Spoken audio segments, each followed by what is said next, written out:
Gipangunahan na ni Davao City Police Office Chief Police Colonel Peter Bauzon Madria ang paggukod sa mga upat ka mga sospek nga nang hold up sa usa ka jewelry shop nga nahimutang sa usa ka mall sa buhangin ning syudad sa Davao. Matod sa pagnabi sa DXDC Reman Davao kang Police Captain Hazel Caballero, DCBO spokesperson, nga base sa nagpakabana nga lungsuranon, gitudlo ang motorsiklo sa mga sospek nga giingong getaway vehicle sa dihang gihimo ang krimen.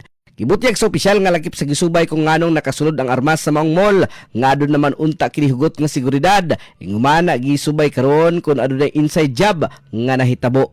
Wala na to giwala ang possibility, sir, no, nga naya inside job. So tanan nga possibility, tanan nga anggulo or tanan nga mga pwede nato nga masulod sa investigation ato nagihimo, sir. Mao na nga to ang city director, sir, no, nanguna gid siya sa investigation ani nga incident para masuta gid nato kung nganong napasulod ang armas and other siguro, sir, mga hinungdan or unsa ba nga rason.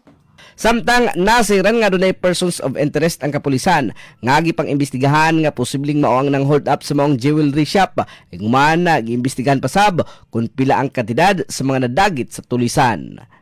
Kasama mo sa Balatag Serbisyo Publiko, Radyo Man Bien Nabados Tatak, Armen.